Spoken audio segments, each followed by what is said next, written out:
Ce qui est vrai, c'est que le Seigneur reviendra, même si ça traîne. Quand il reviendra, il trouvera certaines personnes, certains croyants déjà morts. Il trouvera d'autres qui sont en vie. Que ceux qui sont en vie ne perdent pas l'espérance. Qu'ils continuent à vivre en se préparant au retour de Jésus, mais également en se préparant à mourir en Jésus, même si Jésus traîne encore, alors que la mort est en train de venir, bien que cette mort-là vienne, mais qu'elle me trouve en Jésus-Christ, qu'elle ne me trouve pas dans la débauche, qu'elle ne me trouve pas dans les fétiches, qu'elle ne me trouve pas dans le talisman, dans la sorcellerie, qu'elle ne me trouve pas dans la haine, dans les choses que le Seigneur condamne.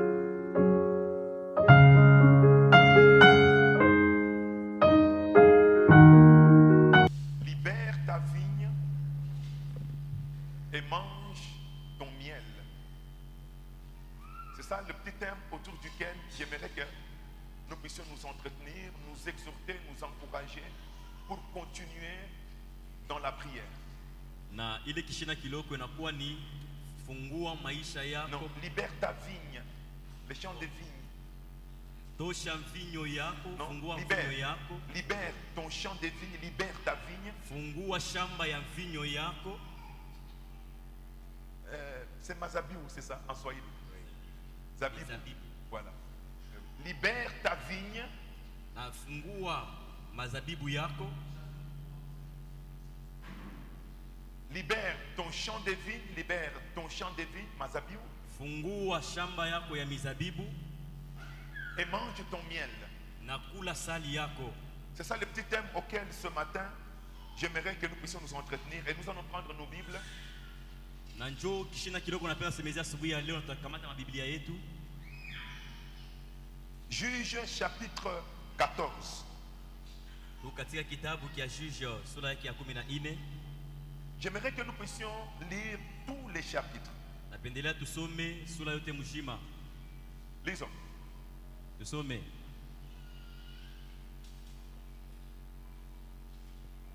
C'est quelle version? Oui? Ah. Juge 14, du premier verset, je lis les premiers versets au nom de Jésus. Samson descendit à Timan et il y vit une femme parmi les filles des Philistins. 2. Non, lis sans énoncer. Lorsqu'il fut remonté, il le déclara à son père et à sa mère et dit: j'ai vu à Timan une femme parmi les filles des Philistins, prenez-la maintenant pour ma femme. Son père et sa mère lui dirent: n'y a-t-il point de femme parmi les filles de tes frères et dans tout notre peuple, que tu ailles prendre une femme chez les Philistins, qui sont incirconcis? Et Samson dit à son père: prends-la pour moi, car elle me plaît. Son père et sa mère ne savaient pas que cela venait de l'Éternel, car Samson cherchait une occasion de dispute de la part des Philistins. En ces temps-là, les Philistins dominaient sur Israël.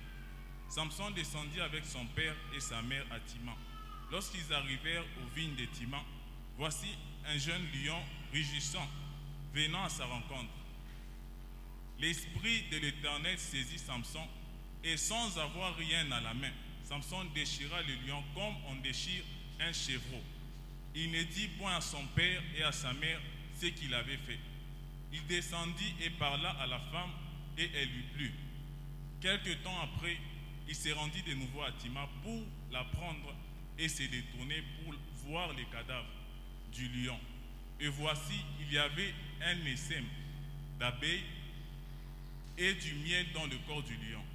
Il prit entre ses mains le miel dont il mangea pendant la route. Et lorsqu'il fut arrivé près de son père et de sa mère, il leur donna à manger, il leur en donna, et ils en mangèrent. Mais il ne leur dit pas qu'il y avait pris ce miel dans le corps du lion. Le père de Samson descendit chez la femme, et là, Samson fit un festin, car c'était la coutume des jeunes gens. Dès qu'on les vit, on invita 30 compagnons qui s'éteignirent avec lui. Samson leur dit: je vais vous proposer un énigme. Si vous me l'expliquez pendant les 7 jours du festin, et si vous les découvrez, je vous donnerai 30 chemises et 30 vêtements de rechange. Mais si vous ne pouvez pas me l'expliquer, ce sera vous qui me donnerez 30 chemises et 30 vêtements de rechange. Ils lui dirent, propose ton énigme, et nous l'écouterons. Il leur dit, de celui qui mange est sorti ce qui se mange, et du fort est sorti le doux. Pendant 3 jours, ils ne purent expliquer l'énigme. Le 7e jour, ils dirent à la femme de Samson, persuade à ton mari de nous expliquer l'énigme. Sinon, nous te brûlerons, toi et la maison de ton père. C'est pour nous dépouiller que vous nous avez invités, n'est-ce pas? La femme de Samson pleurait auprès de son mari et disait, tu n'as pour moi que de la haine, et tu ne m'aimes pas. Tu as proposé une énigme aux enfants de mon peuple, et tu ne me l'as point expliqué. Et il lui répondait, je ne l'ai expliqué ni à mon père, ni à ma mère. Est-ce à toi que je l'expliquerai? Elle pleura auprès de lui pendant les 7 jours que dura leur festin. Et le 7e jour, il la lui expliqua, car elle le tourmentait, et elle donna l'explication de l'énigme aux enfants de son peuple. Les gens de la ville dirent à Samson, le 7e jour, avant le coucher du soleil, quoi de plus doux que le miel, et quoi de plus fort que les lions? Oui. Et il leur dit, si vous n'aviez pas labouré avec ma génisse, vous n'auriez pas découvert mon énigme. L'Esprit de l'Éternel le saisit, et il descendit à Ascalon. Il y tua 30 hommes. Il y tua 30 hommes, prit leurs dépouilles et donnant les vêtements de rechange à ceux qui avaient expliqué l'énigme. Il était enflammé de colère et il monta à la maison de son père. Sa femme fit donner à l'un de ses compagnons avec lesquels il était lié. Amen. Amen, amen. Amen. Libère ta vigne. Na hivi fungua shamba yako ya mizabibu, Libère ta vigne et mange ton miel. fungua shamba yako ya mizabibu na upate kunya sahari yako. L'histoire que nous venons de lire, Na rishi tunatoka kusoma, c'est l'histoire d'Israël à l'époque de Samson. inakuya arishi ya Israeli wakati ya Samsoni. Israël, à l'époque de Samson, avait été envahi par les Philistins qui avaient dominé sur Israël pendant 40 ans. Na Israeli wakati ya Samsoni arenda natawaliwa na Wafilistini wenye warenda kutawala juu yake miaka 40. Les Philistins ont dominé sur Israël pendant 40 ans en train de le torturer. Na Wafilistini warenda kutawala juu ya Israeli katika miaka 40 beko na bangaisha. Il fallait que quelqu'un surgisse, il fallait que quelqu'un vienne pour libérer Israël de cette servitude des Philistins. Ilistahili mtu moya akuye hivi akombanie Israeli na wafungule katika utumwa ya Wafilistini. Et cet homme-là, ça sera Samson. Na ule mtu ule atakuwa Samsoni. Mais non seulement qu'Israël a été dominé par les Philistins, Hapana tu kusema Israeli ndio anatawaliwa na Wafilistini, mais les Philistins avaient même occupé une partie du territoire qui appartenait à Israël et Israël était incapable de le déloger. na Wafilistini warenda kukamata tena kipande kimoja kia budongo walikuwa ni Karia, na batu wa Israeli barishinda kubafukusha mwile kipande ya budongo. Imaginez-vous, tel que nous sommes là, nous avons notre pays que nous connaissons, le Congo. Na muwazie hivi tuko hapa tunakuwa na nchi yetu inaitwa Kongo. Et nous avons des voisins de part et d'autre, par exemple la Zambie. Tunakuya na batu wanakuya pembeni yetu, kwa mfano vile Zambie. Alors imaginez qu'un jour les Zambiens viennent et prennent Kasumbalesa, ou qu'ils viennent, qu'ils prennent Kipushi, ils s'installent là-bas et ils dominent sur nous, ils mettent des gouverneurs, ils mettent des ministres, ils mettent le président, ils mettent des chefs de quartier, ils nomment tous les responsables à tous les niveaux. Na muwazie inaonekana siku moja watu wa kule Zambia wanaingia katika Kongo huku, banakamata kipande kimoja cha bulongo swati Kasumbalesa, banenda kutia waamuzi wao, wanatutawala na wanatuongoza. C'est ce qui s'était passé pendant les 40 ans. Ndio kile kilifanyika katika ile miaka 40.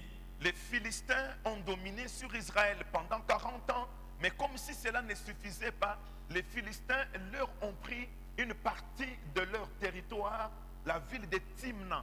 Ils sont allés s'installer là, alors que cette partie-là appartenait à Israël.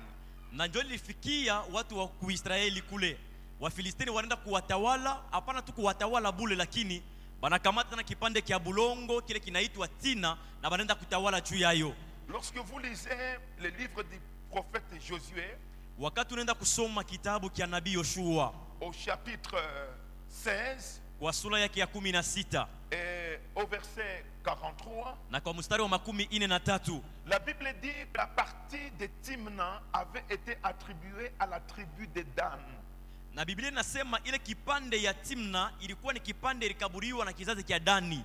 Lorsque Josué est arrivé avec le peuple d'Israël, wakati Yoshua anafika na taifa Israeli kule Kanana, Josué a fait la répartition de la terre de Canaan. Na Yoshua alienda kugawanya ile bulongo ya Kanana. Vous, nous vous donnons telle partie. Mweye ba huku tunamikaburia kipande. Vous aussi, nous vous donnons telle autre partie. Na mweye tunapomikaburia kipande kingine. Et la ville de Timna, na ile muchi ya Tina, avait été donnée à la tribu de Dan. Dan qui est l'un des 12 enfants de Jacob.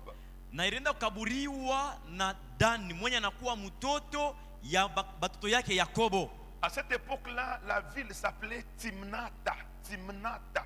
Kwa ile wakati ile muchi ilikuwa inaitwa Timnata. Avec le temps, on a appelé ça Timna.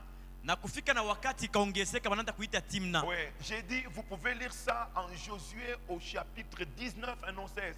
Au chapitre 19 et le verset 43. Na nasema mnaweza na yasoma katika Yoshua sura yake ya 19 mstari wa 43. Et les Philistins sont venus s'installer dans cette ville de Timna qui appartenait à Israël. Na watu wa Kufilistini wakaenda kuikala katika kipande ya bulongo inaitwa Timna ndani ya bulongo wa Israeli. Et cette partie de Timna était une partie où la terre était très prospère. Na ile kipande ya Timna ilikuwa ni fashi pamoja palikuwa bulongo wa buzuri kabisa. La terre de Timna était une terre très prospère à l'agriculture. Na ile bulongo ya Timna ilikuwa ni bulongo buzuri kabisa, bulikuwa unasaidia maendeleo ya mavuno na kulima shamba. Et quand les Philistins se sont installés là, ils y ont même construit un grand champ de vignes. Na wakati ile watu wa Kufilistini wanaenda kuikala pale, baraenda kulima hapo kufanya shamba mnene kubwa ya mizabibu. Ils en mangeaient les fruits. Baraanza kulia matunda yake. Pendant que les propriétaires de la terre eux-mêmes étaient affamés. Na kule benye bulongo benye balikuwa na njala.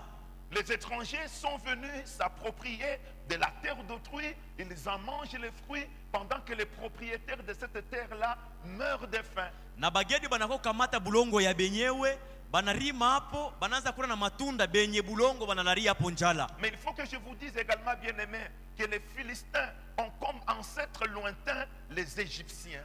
Na inapaswa tena nimeelezea kusema wale wanaitwa wa Filistini banakuwa na kambo wabo wa zamani kabisa wa kwanza wale wanakuwa Egypte. Leur ancêtre lointain, na kambo wabo wa kule mbali kabisa, c'était un Égyptien. Alikuwa ni mtu wa kule Egyptini. Mais l'Égypte d'où Israël était sorti. Na kule kumisri kule Israel alitokaka. L'Égypte d'où Israël avait été libéré. Na kule kumisri kule Israel alienda nafunguliwa. Les liens de l'Égypte ont continué à poursuivre Israël jusque dans la terre promise. Cette fois-là à travers les Philistins qui sont leurs descendants. Kile kifungo kia watu wa Misri kikaendelea kufuata Israeli kufika paka katika bulongo wake wa Malako. Ile wakati inakuwa sana watu wanaitwa wa Filistini. Alors Dieu suscite un homme appelé Samson et lui donne une force extraordinaire, bien-aimé dans le Seigneur. Na Mungu analamusha mtu mmoja anaitwa Samsoni na anampatia nguvu ya uwezo kama ya majabu. Avec comme mission de libérer Israël, commencer à chasser les Philistins du territoire qu'ils occupent injustement. Na namukaburia kazi ya kwenda kufungula Israeli, manake kufukusha wageni wa Filistini wale walikuwa wanakala katika ulongo wa Israeli. Alors Samson va chercher une occasion de commencer la guerre contre les Philistins. Na kule Samson atenda utafuta namuna ya kwanza bukonfi na bantu wa Kufilistini. Il dit à ses parents, anaambia bazazi yake, je suis allé dans la ville de Timna. mirienda mule mumuchi ya Timna. Et Samson et ses parents vivaient dans une ville appelée Soréa. Na Samson na bazazi yake walikuwa nekala katika muchi mwe liitwa Sorea. Et cette ville de Soréa était à 6 km seulement de Timna. Na ile muchi ya Sorea ilikuwa tu na 6 km yenye kuachana na ile muchi ya Timna. Donc, finalement, les Philistins et les Hébreux, les Juifs, hein, les Hébreux, pouvaient même se fréquenter, pouvaient même se marier entre eux, alors que la loi interdisait aux Israélites de se marier aux étrangères.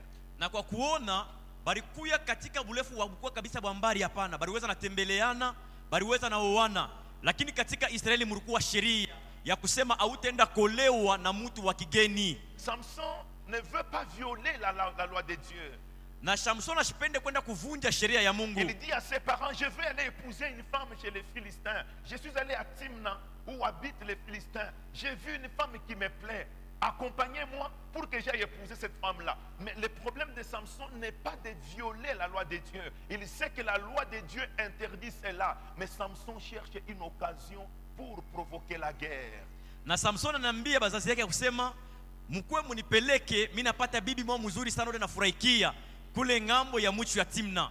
Lakini Samson anapende kuvunja sheria ya Mungu hapana, lakini anatafuta ni pa kuanzia vi. Samson, les parents de Samson s'y opposent, mais Samson insiste. Alors ils acceptent de l'accompagner. Na bazazi ya Samsoni banakatala, lakini Salomon anapika mkazo, banaendelea lakini banaenda kumsindikiza. Pendant que Samson et ses parents sont en chemin, na wakati ile Samsoni na bazazi yake beko katika njia, ils quittent leur ville de Soréa, ils entrent dans la ville de Timna chez les Philistins. Banatoka katika muchi yabo inaitwa Sorea, banaenda katika muchi wa Timna ule unakuwa wa Filistini. Déjà à l'entrée de la ville, il y a un champ de vignes qui prospère. Na hivi mkuingiria tu kiingirio ya mukini kuna kuya shamba moya ya mizabibu ilikuwa inaendelea. Dès qu'on quitte Soréa, on entre dans la ville de Timna, à la frontière là. Dès qu'on traverse la frontière, c'est déjà un champ de vignes qui prospère. Wakati unatoka katika muchi wa Sorea, unakuwa nenda katika muchi wa Timna, mwanzo tu pale pananzia mukini panakuwa shamba moja mzuri sana kuendelea.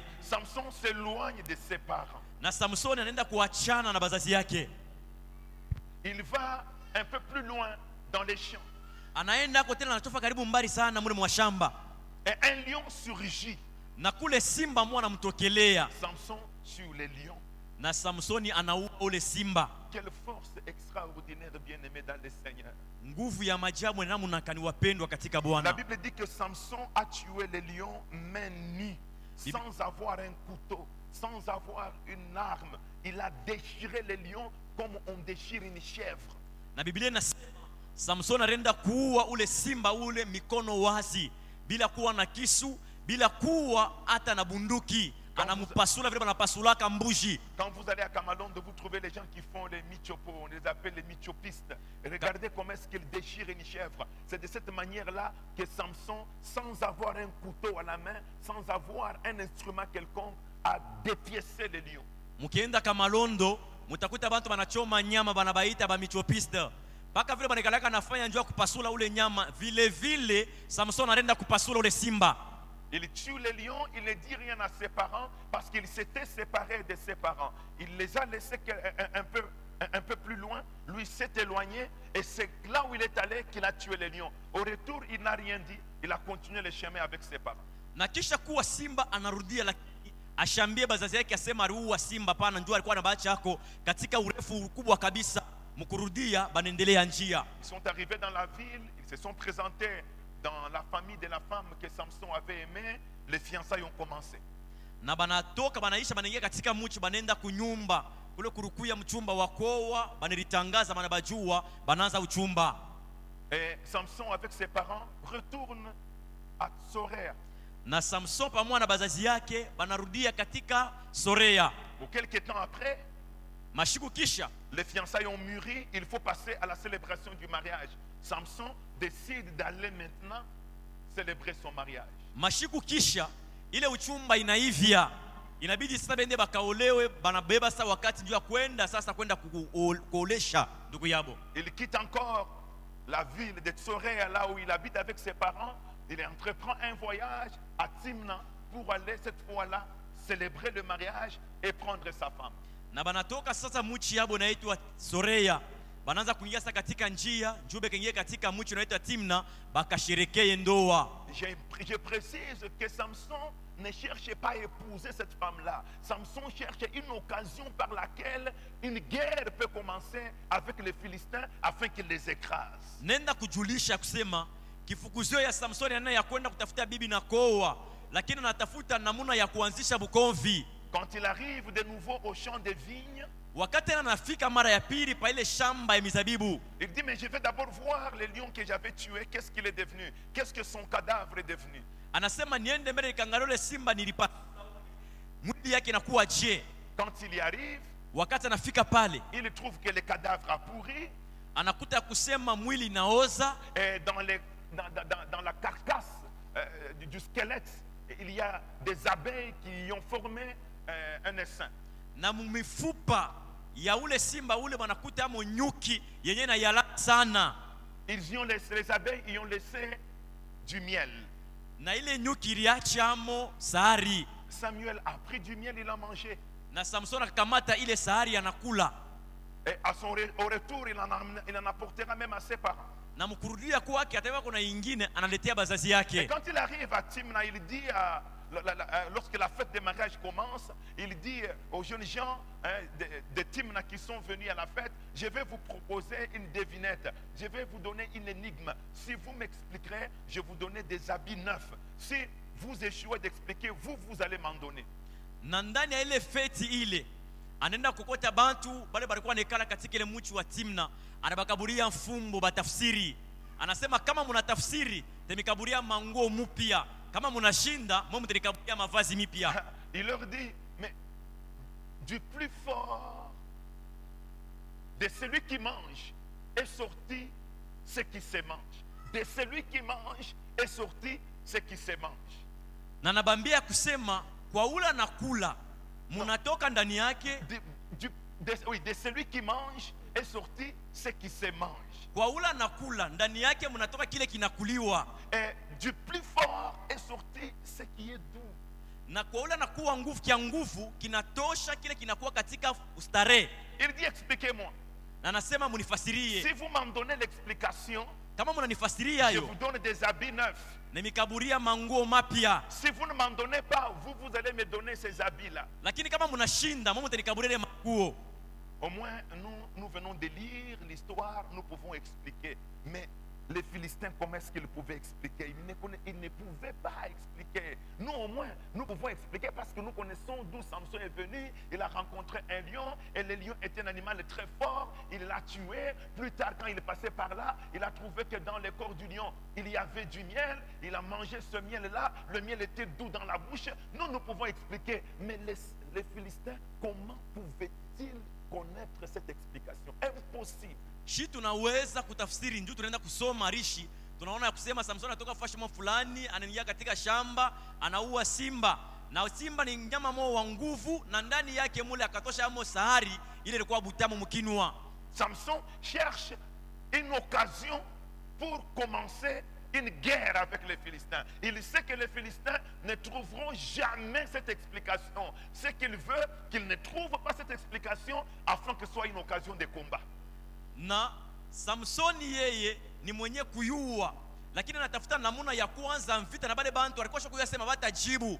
Kama banashinda baanze makelele banamushe mvita ebapionone. La fête devait durer 7 jours. Na ile feti ilipasha kuwa na mashiku 7. Jusqu'au 3e jour, les Philistins n'ont pas trouvé d'explication. Ils ont peut-être consulté leur Dieu. Ils ont consulté les sages de la ville. Ils ne pouvaient pas connaître l'explication de l'énigme. Kufika shiku ya 3 abakupate paka jibu, baliweza nauliza bantu, baliweza nauliza miungu yabo, lakini kufika paka shiku ya 3 hakuna hata mtu mwaliweza na tafsiri. Alors ils sont allés menacer leur sœur que Samson avait épousée. Sasa barienda kwenda kumtombokea ndugu yabo le Samson anapenda kuoa. Fais tout pour qu'il te donne l'explication. Il n'y a que ton mari qui puisse connaître l'explication. Fais tout pour qu'il t'en donne. Toi, tu es notre sœur, tu ne peux pas nous trahir. Si réellement tu ne nous donnes pas cette explication-là, nous te brûlerons vive, nous brûlerons même ta famille. Banamwambia kusema wende kumbele ya bwana yako mlilie akupatie utafsiri ile, sababu hautaweza kutukosea tuko banduku yako kama autuleteye ile matafsiri yo ya kusema wewe tutachoma tu. Et la femme a fait pression sur Samson. Na bibi akaenda kumtilia Samsoni makelele. Et comme le cœur d'un homme est toujours flexible devant sa femme, Samson a fléchi, Samson a livré les secrets. Na vile roho ya mwanaume nikalaka paka roho moya teketeke sana mbele ya bibi yake. Na njoo pale Samson na yeye roho yake renda kuvuia, anaenda kufungula siri. Et les Philistins sont venus dire à Samson, na bale ba Filistini banakuwa kumuona Samson, mais nous avons découvert les secrets de ton énigme. Turenda kuvumbula siri ya ile nakuwa kitenda nani yako. Tu as donné une parabole, mais nous en connaissons l'explication. Urenda kutupatia kifungo kimoja, tunaenda kupata ufungulivu yake. Quoi de plus fort que les lions? Ni kitu kani kinakuwa na nguvu kushinda simba. Quoi de plus doux que le miel? Na ni kitu kani kinakuwa kizuri kabisa na sukari kama vile sahari. Celui qui mange, c'est le lion.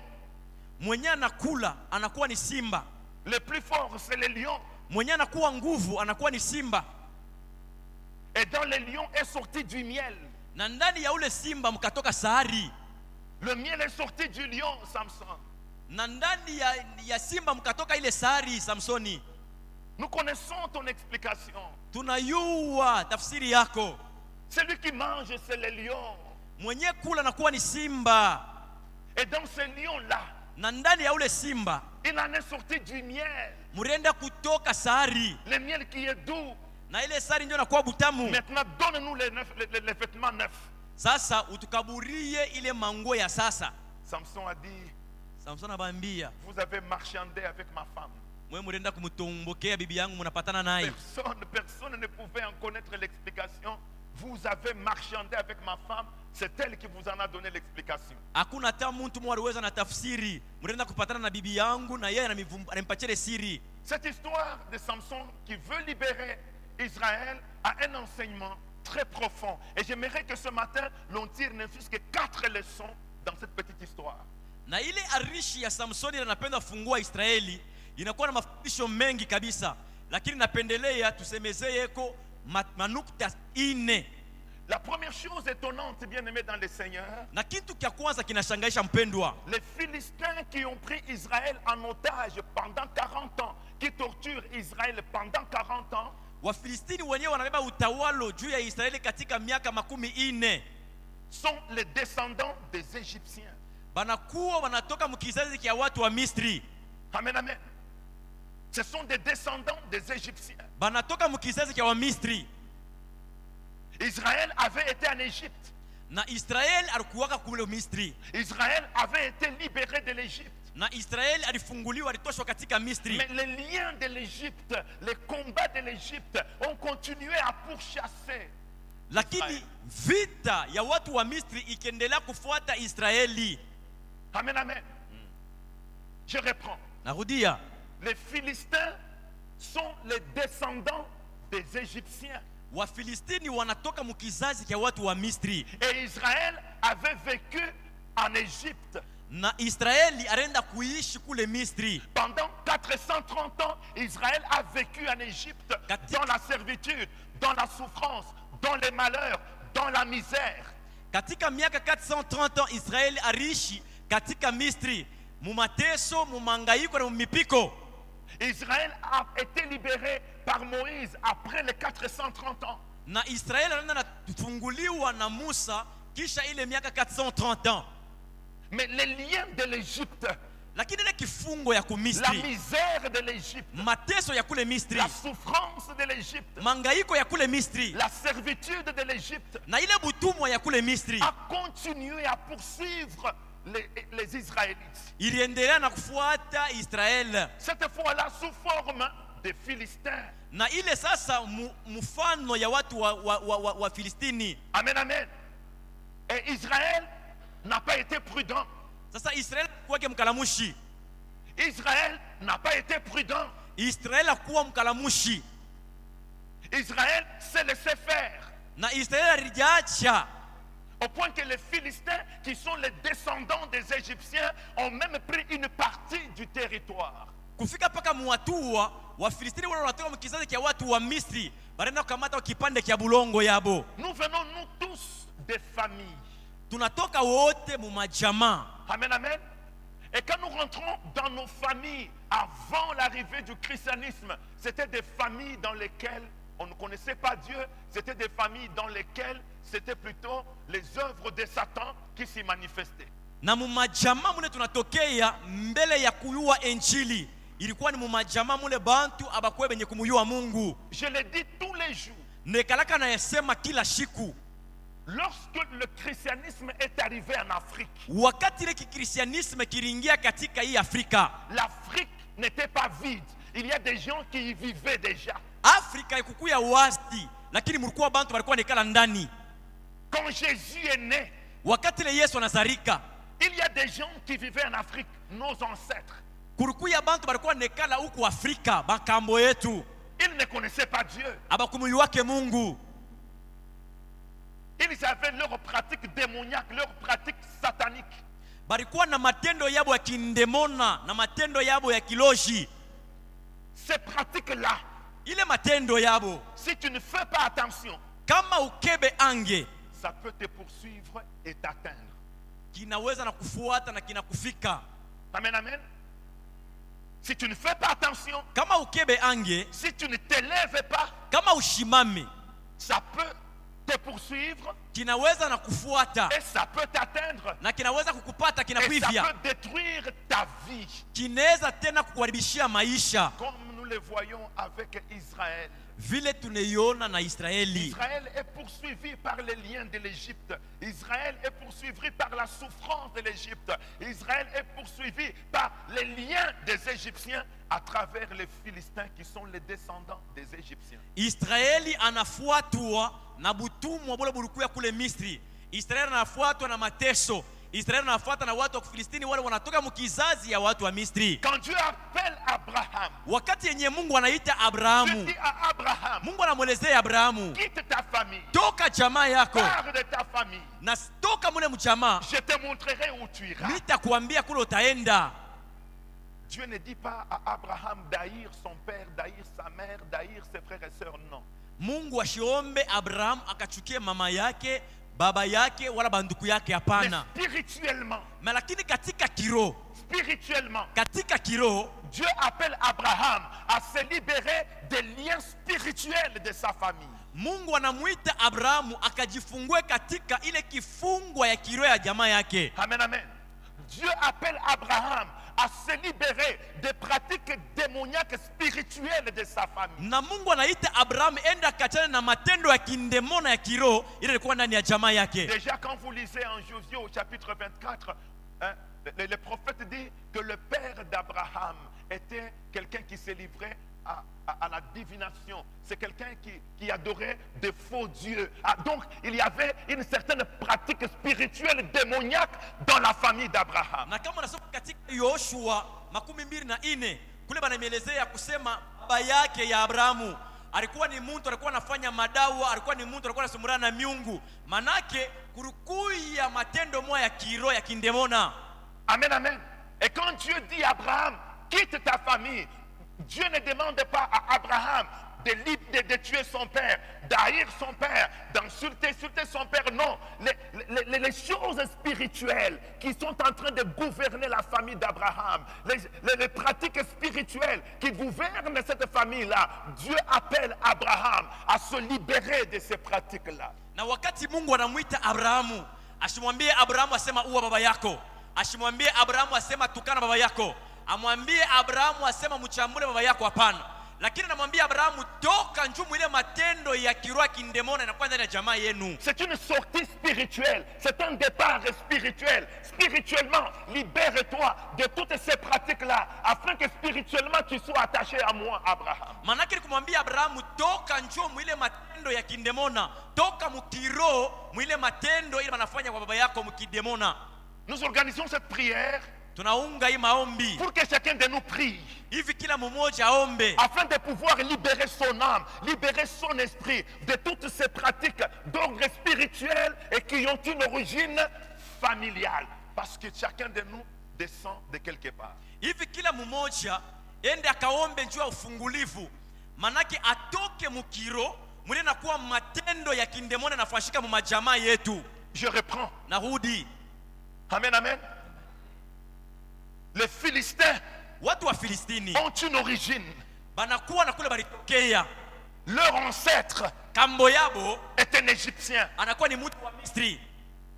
L'Égypte où Israël était dans la souffrance. Na kule ku Misri kule Israeli anakuwa mateso. Ah, donc les liens de l'Égypte poursuivent Israël. Manake ile kifungo ya Misri inafuata Israeli. Amen, amen. Bien des années plus tard, Wingi ya miaka kupita, l'histoire qui se passe aujourd'hui, arishi nafashika que nous leo venons de lire, yenye tunatoka na soma, mais ce n'est pas une histoire qui se déroule 2, 3 ans, 10 ans, 50 ans après la sortie de l'Égypte. Non, il s'est passé plusieurs années, des centaines d'années. haiko miaka tatu, miaka 10 wala miaka 15 yenye ambapo inachanisha Israeli kutoka kwake kule Misri. Hapana, kunakuwa miaka ya mingi baadaye. Amen, amen. Il y a déjà plus de 500 ans Manake kunakuwa miaka hata 700 kupita qu'Israël avait déjà quitté l'Égypte. kule Israeli alitoka kule Misri, Mais les vérités spirituelles de l'Égypte, lakini maukweli ya kiroho ilikuwa kule Misri. même plus de 500 ans, poursuivent encore les Israélites. Hata kisha miaka 500 iko naendelea nafuata Israeli. Les réalités spirituelles de ta famille Maukweli ya kiroho ya jamaa yako peuvent te poursuivre aujourd'hui, inaweza kufuata leo, alors qu'elles datent de 200 ans avant toi. kule nakuwa na miaka 200 mbele yako. À l'époque où ton père n'existait pas encore, ta mère n'existait pas encore, les grands-pères de ton grand-père n'existaient pas encore, mais les pratiques de cette descendance-là peuvent encore poursuivre ta vie. Na mwile wakati baba yako na mama yako wako yakemo, kambo yake akambo yako na yako wakeko, malakini ile matendo ya kiroho inaweza nafuata maisha yako. Les Philistins arrivent, Watu wa Filistini wanafika, ils prennent Timna, banakamata ile Timna, un territoire d'Israël. ulongo ya Israeli. Et pas n'importe quel territoire, Hapana kipande kyote, une terre prospère, inakuwa ni kipande cha bulongo kile kinaendelea. une terre arable, une terre prospère à l'agriculture. Manake ile bulongo inakuwa na mboleo sana, inaweza saidia mashamba nenda mbele. Et ils y plantent la vigne. Banenda kuotesha mo mizabibu, Ils font un champ de vigne. banafanya shamba ile mizabibu. Pendant que à Tsoréa, là où Samson habite avec ses parents, on meurt de faim. Na kule ngambo ya Sorea, kule Samsoni kwa nekana na baba yake, beko nalala njala. Quand Satan attaque ta vie, Wakati ile shetani anakuwa kufukuza maisha yako, Satan ne te prend pas n'importe quoi. Il te prend ce qui fait ton bonheur. Il te prend ce qui fait ta joie. Il te prend ce qui fera ta réussite. na shetani ashita kubeba kitu kyote maisha yako. Atenda kunyang'anya ni kile kinafanya furaha yako, atenda kunyang'anya ni kile kinafanya salama yako na kile kinafanya ushindi maisha yako. Et c'est ce que les Philistins ont fait. Jo kile watu wa Filistini walifanya, Ils ont pris la terre prospère. barienda kubeba ni bulongo burikuya na mboleo. Ils n'ont pas pris n'importe quelle terre. Ils ont pris la terre qui devait produire. Abakubebe bulongo bote bote, lakini baribeba bulongo mwenye buliweza kuzala. Beaucoup de gens souffrent aujourd'hui. Bantu ba mingi banateswa leo, Beaucoup de gens ne réussissent pas dans leur vie. na bantu ba mingi baweze mu maisha yabo, Parce que ce qui doit faire réussir leur vie est occupé par certaines réalités spirituelles démoniaques. kwani kile kinaweza nafanya kusema maisha yabo endelewe ni kenye kinachuguliwa kupitia mautawala mwe fulani ya kindemona. Ta vigne est occupée. Na hivi vinyo yako we inachukuliwa, Ton champ de vigne est occupé. shamba yako ya mizabibu nyenye kuchukuliwa. Si tu ne libères pas ta vigne, Kama uende kufungula mizabibu yako, eh bien tu continueras à souffrir. utaendelea kuteswa. Si tu ne libères pas les domaines de ta vie que Dieu a réservés pour que tu prospères, Kama uende nafungula hatua moja ya maisha yako ile Mungu alitia mikono yako hivi endelee, il y a un domaine quelconque dans ta vie kuna kuwa hatua moja fulani maisha yako que Dieu a déjà béni. ile Mungu mwenye kubariki, Et c'est à travers ce domaine-là na ni kutokea ile que hatua ta vie deviendra prospère. maisha yako itakuwa inaendelea. Si ce domaine-là est sous occupation de certaines réalités, de certaines puissances puissance spirituelle démoniaque. Sasa ile kama ile hatua ile inakuwa inachuguliwa kupitia maukweli mwa fulani ya kindemona. Tu peux tout faire dans ta vie. Unaweza nafanya kitu chochote mu maisha Tu yako. peux tout essayer dans ta vie. Unaweza kupima biote, unaweza kupima. Tu ne réussiras pas. Hautawezaka. Parce que ce que l'on appelle ta destinée est sous occupation satanique. Ndio kile wanasema maisha yako ya kesho inachuguliwa na mapepo. La prière continue encore pour que tu viennes prier pour que ta destinée soit libérée. Maombi nendelea hivi kuye uombe maisha yako ya kesho itengamane. Ne fût-ce que cette semaine, nous avons encore 5 jours de prière pour que tu pries afin que ta destinée, afin que ta vigne, afin que les domaines que Dieu a préparés pour toi, a réservés pour toi, pour que tu prospères, soient libérés. Na hii wiki tunakuwa na mashiku 5 ya maombi. Kuya uombe hivi shamba yako ya mizabibu kuye uasi. Maisha yako ya kesho yakombanie kuye huru uendelee.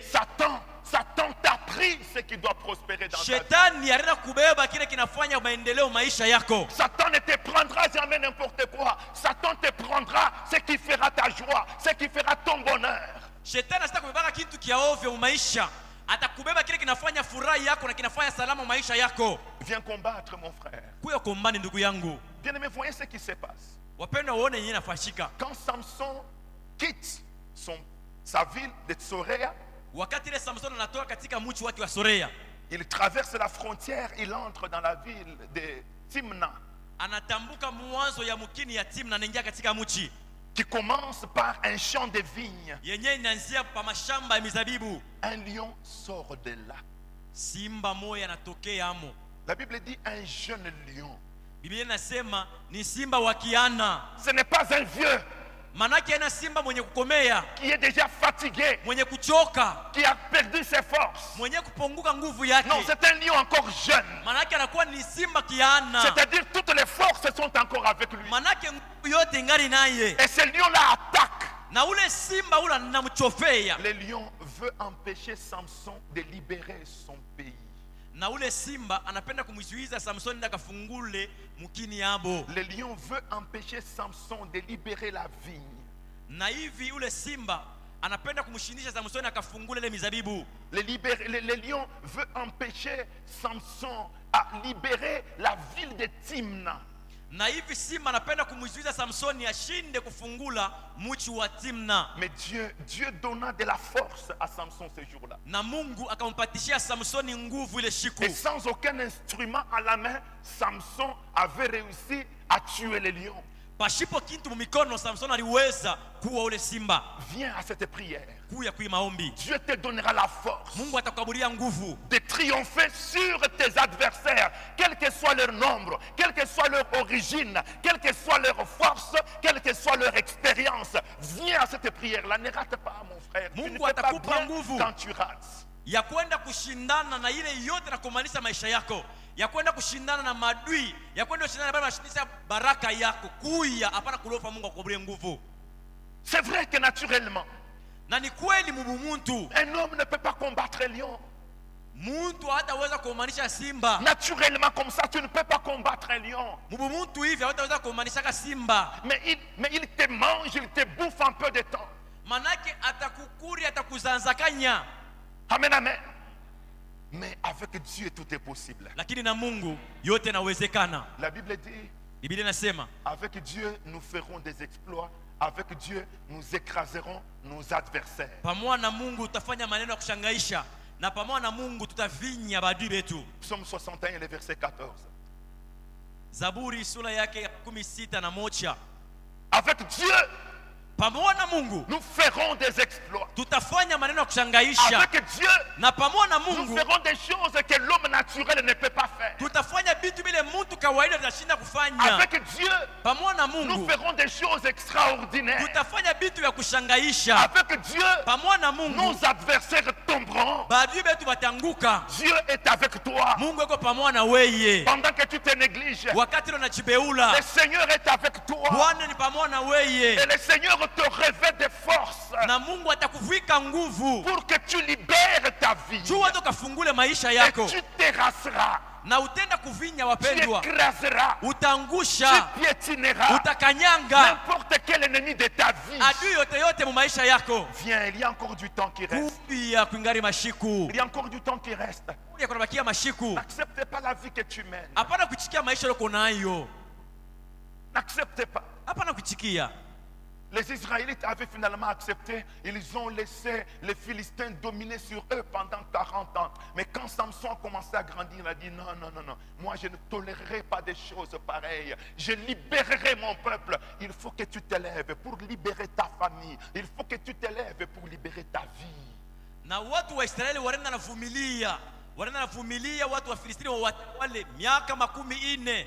Wakati Samson akomea anasema hapana, banapitisha hivi na hivi, shimama anashimama, anakombana na wewe kuya kombania maisha yako na jamaa. La vie que tu mènes, maisha unakuwa nayo ile, non, ce n'est pas celle que Dieu veut que tu aies. haiko maisha ile Mungu anapenda kukuona nayo. Si Dieu a appelé Israël, wakati Mungu anaita Israeli, c'était pour lui donner un pays prospère où coule le lait et le miel. Nijua kwenda ngomborea Israeli bulongo fasi panavuya majiba na sari. Dieu a libéré Israël pour l'introduire dans l'abondance. Na Mungu anamfungula Israeli ndio akamtumbukize katika Dieu a maendeleo. libéré Israël de l'Égypte pour le bénir. Na Mungu anamtosha Israeli katika Misri ndio akamubariki. Toi, tu n'es pas n'importe qui Wewe pour que una tu vives mtu comme yote n'importe qui. yote.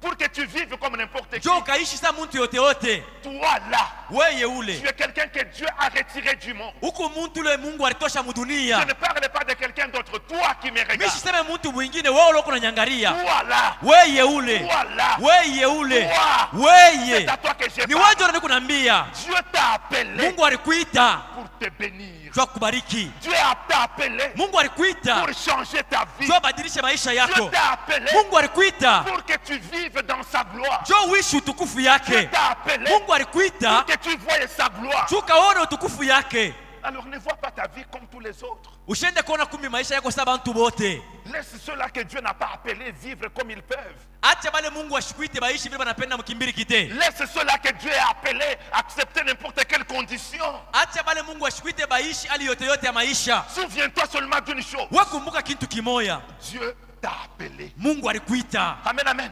Souviens-toi de cela. Kumbuka tu kile. Si ce matin tu es dans l'église, Na kama asubuhi ya leo unajikuta ce bumisa, n'est pas par hasard. haiko kwa ghafla. C'est parce que quelqu'un t'a Ni appelé. juu mmoja C'est alikuita. parce que Dieu t'a appelé. Ni juu Mungu Et alikuita. s'il t'a appelé Na kama alikuita, avec objectif, anakuwa na kazi kifukuzio. bénir ta vie, Kubariki maisha yako. te faire réussir dans la vie. Kufanya kusema uanze kuendelea mu Que tu sois maisha. quelqu'un qui prospère. Ukuye mtu anaendelea. Mais ce sont les origines, les origines. Lakini ni matokeo kule tunatokea. Amen, amen.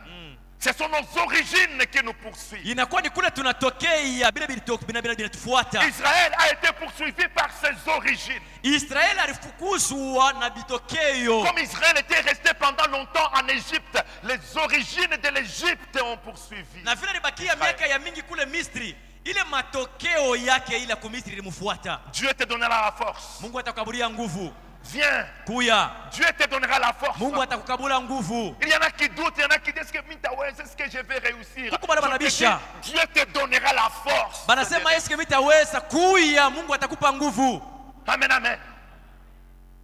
Prends courage et fortifie-toi. Uitoe udari na kuya. Le lion surgit. Simba natokelea. Dieu revêt de force Samson. Mungu anamuvika Samsoni nguvu. Samson écrase les lions. Na Samsoni anavinya simba. Samson tue les lions. Samsoni anaua simba. Plus tard, Kisha mashiku. quand Samson passe par là, Wakati ile Samsoni anapitia hapo, il va regarder la vigne qu'il a déjà libérée, même si on n'en tire pas encore les fruits, même si on n'en mange pas encore les fruits. Samson quitte le chemin et dit, mais je vais d'abord voir la vigne que j'ai libérée. Viens et tu verras ce que Dieu va libérer dans ta vie. Samsoni anafungula mizabibu na kisha mashiku anasema nipitie po mbele nikaone mizabibu yenyewe milifungula kuwa. Mungu afungule maisha Est-ce que yako. cette vigne-là est en train de prospérer? Na kama ile mizabibu ile kunaendelea, Est-ce que ma vigne prospère? na nenda kuona kama ile mizabibu inaendelea. Samson passe par là. Samsoni anapitia hapo, Et il regarde dans la carcasse du lion. anaangalia mkile kimaungu kia simba, Il voit qu'il y a du miel. anakuta mosari.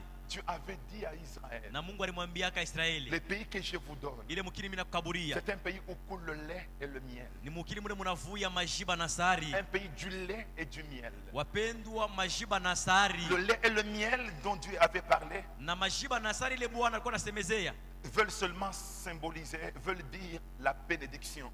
inapenda kusema bure baraka. Dieu voulait dire à Moïse, Mungu aliweza mwambia tu Musa, dis au peuple, hein, ambia taifa, que le pays que je vous donne, asema c'est un pays béni pour que vous soyez bénis. inakuwa ni mukini yenye kubarikiwa hivi mubarikiwe. Amen, amen. Ah, mais le miel était où? Le miel était dans les lions. Na ile sari ilikuwa wapi? Ilikuwa ndani ya simba. Parfois ta bénédiction se trouve dans ce que tu crains. Parfois ta bénédiction se trouve dans ce qui te fait peur. Il faut que cela tombe parce que ta bénédiction est à l'intérieur. Na sengine baraka yako wewe unajikuta mkile kinakongopeshaka. Baraka yako kinajikutanisha mkile kinafanyaka boka. Quand le lion est sorti, Wakati ile simba natoka, un autre homme allait fuir. na mtu mwingine anapaswa futuka mbio. Un autre homme allait se faire dévorer. Na mtu mwingine balipasha kubosa. Et il n'aurait pas mangé le miel qui était dans les lions. Aliweza kushinda kulia ile sari ilikuwa ya simba. Viens combattre pour ta vie, Kuyo kombane juu ya maisha yako. afin de pouvoir manger ton miel. Hivi ukule sari yako. Samson a libéré la vigne. Na hivi Samson anaenda kufungula mizabibu. Amen, amen. Samson a libéré la vigne Na hivi Samson anaenda kufungula mizabibu. et pour qu'il en profite de ses fruits. Na hivi apate kupata ile matunda yake. Et Samson a tué les lions afin de pouvoir manger la bénédiction qui était là. Na Samson anaenda kuua simba hivi akakule baraka ilikuwa ndani ya simba. Amen, amen. Viens pendant ce temps, mon frère. Kuya mwi wakati ndugu yangu. Viens pendant ce temps, ma Kuya hii frère. wakati dada yangu. Ce qui vit, mais qui bloque ta vie, Kile kinaishi na kinafunga maisha yako. ce qui vit comme ce lion qui était en train de vivre, Kile kinaishi kama vile ule simba alikuwa anaishi et qui bloque ta vie, na kilikuwa kinafunga maisha yako. il faut que ça tombe. Kinapasha kuanguka. Il faut que ça meure. Kinapasha kufua. Afin que ta bénédiction, que ce qui vit à cacher en lui, soit à ta disposition. Hivi baraka yako ile naishi ndani ya kile kitu kikuye kwa mikono yako. Amen, amen. Bien aimé, ce ne sont pas des histoires. Wapendwa na marishi Ce sont ndio. des choses vraies, ce sont des choses réelles. Ni bintu bya kweli. Il y a des gens Kuku bantu dont la vie a été cachée dans un serpent quelque part. Il faut que ce serpent-là meure pour que tu sois libéré. bale maisha yabo nejikuta ndani ya nyoka mwa fulani. Inapasha ule nyoka ule akufwe ndio maisha yako huru. Amen, amen.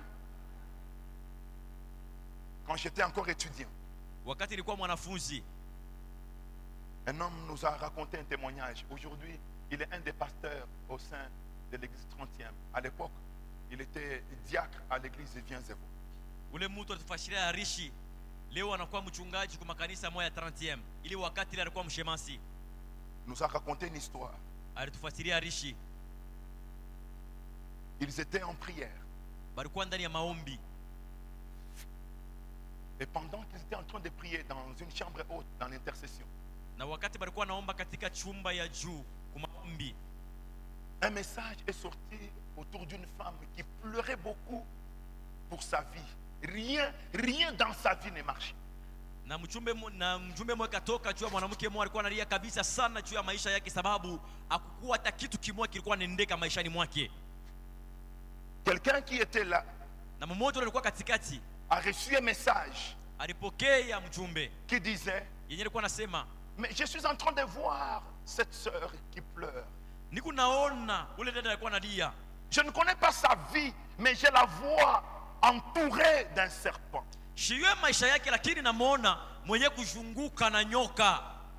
Et toute sa vie ne marchait pas à cause de cette réalité-là. Na maisha yake yote yaendeke kupitia ile ukweli. Bien-aimés, c'est des choses pareilles. Hein? Ne demandez pas qu'on vous les démontre scientifiquement. Bien-aimés, Dieu lui-même est esprit. Les choses de Dieu, on les comprend spirituellement. Ne demandez pas ici présent que je vous démontre Dieu scientifiquement pour que vous le voyez. Je n'y arriverai pas. Wapenda Et si vitu vous, on vingine. vous met ici, vous n'y arriverez pas. Bitu bingine biko nguvu habiwezekani tumeonyesha hivyo kwa namna ya kuonekana. Mungu anaishi mkiro. bila na kuonesha mukiro ni vya kuelewa mukiro habitawezekana tukuoneshe hiyo na macho papa se. La science fait des démonstrations scientifiques et les gens sont captivés par cela. Ils pensent que tout doit être démontré scientifiquement. Il y a des choses qui ne se démontrent pas scientifiquement parce que ce sont des choses qui sont spirituelles, essentiellement spirituelles. Uwekima unapendelea kuonesha bintu mnamuna yabo wekima, lakini binafashika mukiro, binaeleweka mpaka mukiro. Le frère dit, je vois cette femme. Na ule nduko nasema naona ule dada. Il y a un serpent qui l'entoure, qui s'est enroulé autour d'elle. Kuku nyoka moya mwenye kumshunguluka. Et c'est ça qui fait que cette femme ne se marie pas. Ndio kinafanya kusema ule mwanamke asholewe. C'est ça qui fait que cette femme n'est pas sollicitée en mariage. Et c'est ça qui fait encore qu'elle pleure toute sa vie. Na ndio kinafanya kusema ule dada bashimuite njoo bukweli. Na ndio kinamuririsha tena maisha yake paka kile. On a commencé à prier pour cette femme. Anaanza kuombea ule dada. Ils ont prié. Bakaomba. Ils ont prié longuement. Bariomba sana. Ils ont prié longuement. Bariomba sana kabisa. Le frère dit, je vois que ce serpent-là est en train de libérer, est en train de descendre du corps de cette femme. Je le vois en train de sortir, mais je le vois à l'extérieur en train d'attendre. Na mimi naona ule nyoka anaanza kufunguka, anamwacha ule dada. Namuona ule nyoka konaenda, lakini atende mbali apane ko nje kuna mchunga. Ils ont continué à prier. Banaendelea tena maombi. Ils ont continué à prier. Banaendelea tena kuomba. Continué à prier. Banaendelea tena Le kuomba. frère dit, je vois ce serpent-là en train de s'en aller en vitesse, mais il se dirige vers un cimetière. Il s'arrête sur un tombeau et il est descendu dans ce tombeau-là. Na ule ndugu anasema naona tena ule nyoka anaendelea kufutuka mbio, anakimbia kabisa, lakini anaenda kwa makaburi, anakuta kaburi moja anaingia amo. Et je vois un habit rouge dans ce tombeau-là. Na mimi naona nguo moja nyekundu ndani ya ile makaburi. Je vois une robe de couleur rouge. Naona kanjo moja ya nyekundu ndani ya mule makaburi.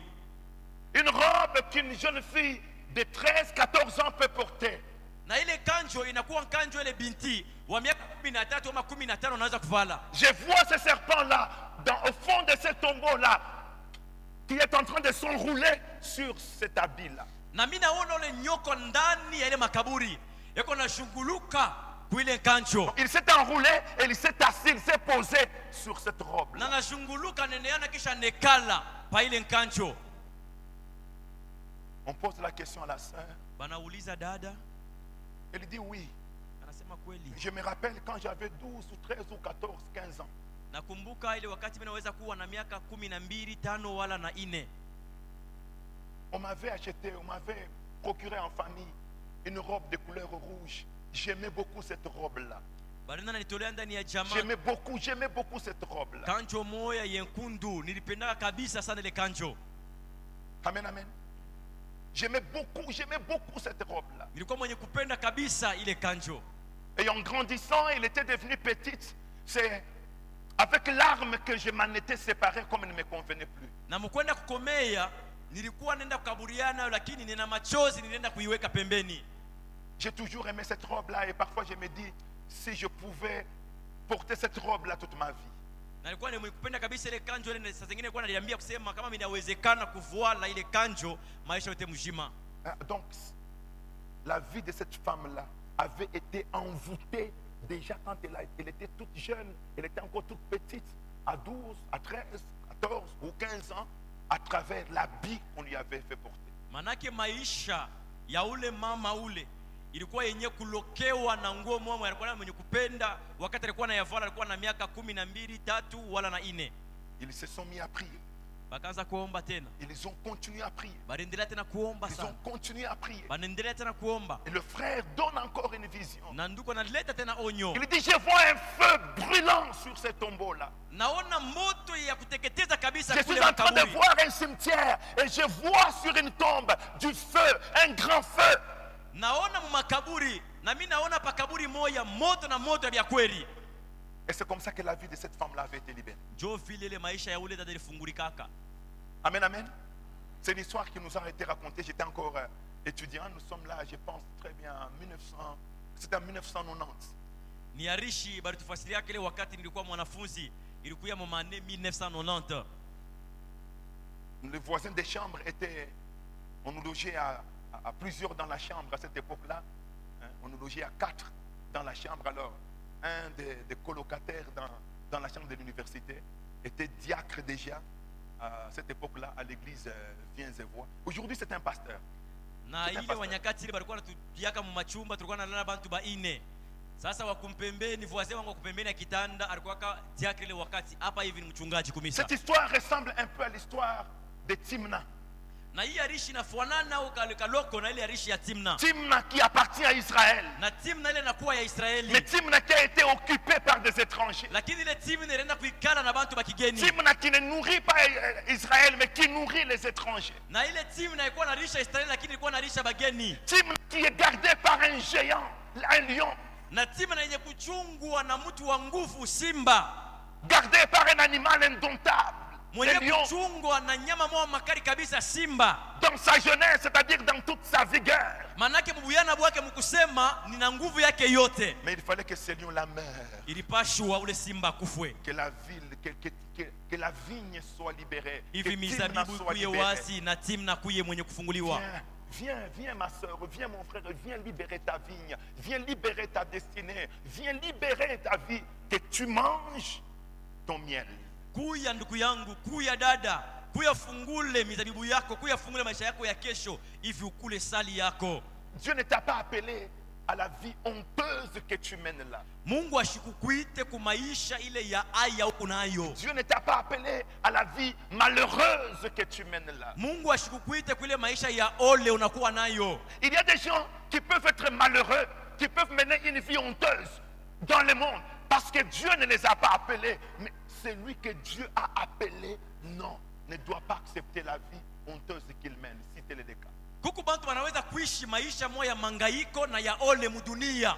Bale bantu ni kweli Mungu ashibayue, lakini mwenye kuitiwa na Mungu anaweza kukatana ile maisha na kuishi maisha mzuri. Il faut que tu te révoltes Inapasha ujitomboshwe contre toi-même mwe mwenyewe et que tu dises, na useme trop c'est trop. binakawia sana Je binenea. n'accepte pas cette vie. Shite chika ye maisha. Et alors prends ton temps. Na hivi sasa lamuka. La prière continue demain. Maombi inaendelea kesho. Oui, 10h30 à 17h30. Ni 10h30 kufika mpaka 17h30. Amen, amen. Amen. Tu n'as pas besoin de trouver beaucoup de gens comme aujourd'hui. Tu as besoin de trouver seulement quelqu'un qui va conduire la prière. C'est ce qui est important. Hauna na lazima ya kuya ukute bantu ba mingi sawa hivi leo. Huko na lazima tu ya ukute mtu anaweza kuongoza mwenye maombi kuya. Quelqu'un qui va t'aider à prier avec toi. Quelqu'un qui va te conduire dans la prière de ta propre libération. De la libération de ta vigne pour que tu manges ton Mmoja mwenye atakuongoza mwenye maombi. Atakuongoza mwenye maombi ufunguliwe maisha yako hivi ukule sali yako. Et je te promets, Na mimi nakulakisha je serai là mitakuyako pour t'aider à prier. juu ya kusaidia kuomba. Amen, amen. Amen. Je serai là. Mitakuyamo. 7h30, je suis déjà là. Na hivi sasa 7h30 niko hapo En deja. train d'attendre que tu viennes. Niko na kuchunga ukuye. Amen, amen. Je n'attends pas beaucoup de gens. Toi qui m'entends. Parce que toi, ta vie à toi est malheureuse.